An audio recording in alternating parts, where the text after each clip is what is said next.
financially.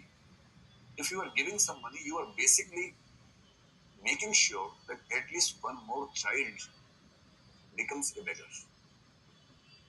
आपने देखा कि पहले जो बेगर्स थे उनके हाथ पे सलामत होते थे, भीख मांगते थे, कुछ लोगों ने पैसा दिया, एक समय के बाद क्या होता है, कंपैशन फटीग हो जाती है।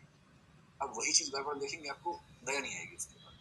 आज हम वो सब पढ़ने वाले, तो उस इंडस्ट्री को दिक्कत होने लगी कि लोग भीख ही नहीं दे रहे, तो उस इंडस्ट्री में ग्लास चक दिया, कुछ बच्चों को चुराया, किडनैप किया, उन बच्चों के हाथ काट दिए, एक हाथ काट।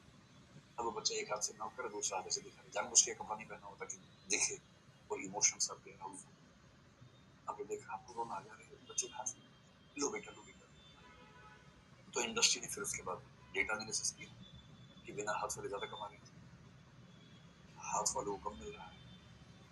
So if you want to persuade a person to give money, you have to present a beggar without hands. फिर कुछ के दोनों हाथ काटे, फिर रिसर्च किए, दोनों हाथ नहीं हमको और ज्यादा मिल रहा है, तब एसओपी बन गया, फिर पैर काटने शुरू किए। अगर आपको लगता है कि वो सब नेचुरली बिना हाथ पैर के लोग हैं, तो बहुत बड़ी गलतफहमी आपको। एक इंडस्ट्री है, तो मैं बड़ा क्लियरली कह रहा हूँ, अगर आप किसी भिखारी को पैसे देते हैं तो बेसिकली आप किसी बच्चे को किडनैप करने और उसके हाथ पैर कटवाने में कंट्रीब्यूट करते हैं। Never ever give any money to a बेगर।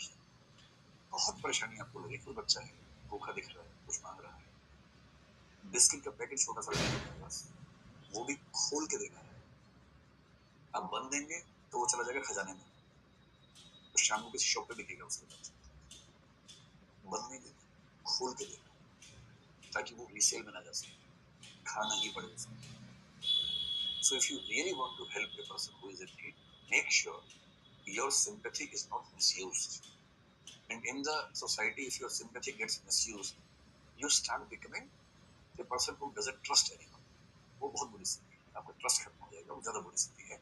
तो इस तरह से हेल्प कीजिए कि मिसयूज ना हो सके। मतलब जब हमें ये कंसेप्ट समझ में आया, हम तो ये करते हैं, गाड़ी में 2 बिस्किट पैकेट रखते हैं, कोई बहुत क्राइसिस में दिखे, पैकेट खोला, 3-4 बिस्किट निकाले, उस बच्चे को दिए, दो खा। लेकिन कुछ ऐसा नहीं जो रीसेल हो सके, ना कैश। और वो भी तब जब एकदम क्लियरली दिख रहा हो कि इस बच्चे की भूख से हालत खराब, ये उसकी बिजनेस टैक्टिक्स नहीं है। तो केवल कंपैशनेट होना एडिक्वेट नहीं है, कंपैशनेट के साथ साथ समझदार होना भी जरूरी है। Because I do not want to contribute in the system that people will kidnap a child and cut his hands or legs just because I was giving some money to a beggar. आप चाहे तो कर लीजिए, मैं तो आप तो क्या करेंगे, देंगे पैसे वैसे किसी को?